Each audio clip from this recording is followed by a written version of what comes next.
இந்த வீடியோல இவங்க சொல்ற மாதிரி மூன் லைட்டிங் இப்ப நடக்குதா? ஆக்சுவலா மூன் லைட்டிங்னா என்ன? இப்ப என்ன மாதிரி மூன் லைட்டிங்லாம் நடக்குது அப்படிங்கிறத இந்த வீடியோல சொல்றேன். வீடியோ ஃபுல்லா பாருங்க. உங்களுக்கு ரொம்ப யூஸ்ஃபுல்லா இருக்கும். இவங்க சொல்ற மாதிரி மூன் லைட்டிங் நடந்தது உண்மைதான். நானே நிறைய கேண்டிடேட்ஸ் என்னோட கெரியர்ல பார்த்திருக்கிறேன் எக்ஸ்பீரியன்ஸ்ல. 2 to 3 கம்பெனிஸ்ல 4 மாசம் 5 மாசம் வரையிலாம் ஒரே சேலரி வாங்கினவங்களாம் பார்த்திருக்கேன். இவங்க ஒரே டைம்ல வாங்கும்போது எந்த பிரச்சனையும் வராது. இவங்க அடுத்த கம்பெனிக்கு மூவ் ஆன் ஆகும்போது தான் பேக்ரவுண்ட் வெரிஃபிகேஷன்ல மாட்டுவாங்க. இப்ப இருக்க மூன் லைட்டிங் எப்படி நடக்குதுன்னு சொல்றேன். ஒரு ஏ கம்பெனி, ஒரு சர்வீஸ் பேஸ்டு எம்என்சின்னு வச்சுப்போம். இப்போ பி கம்பெனி வந்து பாத்தீங்கன்னா ஒரு ஸ்டார்ட் அப்பா இருக்கலாம், இல்ல குரூப் ஆஃப் பீப்புள் ஒரு அன்ரிஜிஸ்டர்ட் பார்ட்னர்ஷிப்பா வச்சு ஒரு இபிஎஃப் இஎஸ்சி அதெல்லாம் எதுவுமே இல்லாத ஒரு சின்ன கம்பெனின்னு வச்சுப்போம்.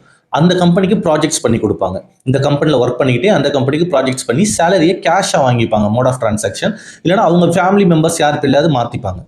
இந்த மாதிரி மூன் லைட்டிங் இன்னைக்கு கார்பரேட்ல நடந்துகிட்டு தான் இருக்கு. இதுதான் மூன் லைட்டிங். இது கரெக்ட் கிடையாது. இப்படி பண்ணக்கூடாது. இது ஏன்னா எனி டே உங்களோட கெரியர்ல அது ஒரு பிளாக் மார்க் ஆகிறது நிறைய சான்சஸ் இருக்கு. ஆனா இந்த மேடம் சொல்ற மாதிரி மூன் லைட்டிங் இப்ப நடக்கிறதுல ஆனா முன்னாடி நடந்திருக்கு. அதனால டூரிங் கோவிட் டைம்ல இது ஒரு டாப் எம்என்சில இது ஒரு ப்ராப்ளம் ஆகி நிறைய பேர் வேலையை விட்டுமே தூக்கியிருக்காங்க. அது ரிலேட்டடா நம்ம வீடியோவும் போட்டிருக்கோம். ஸோ கேர்ஃபுல்லா இருங்க. All the best. தேங்க்யூ.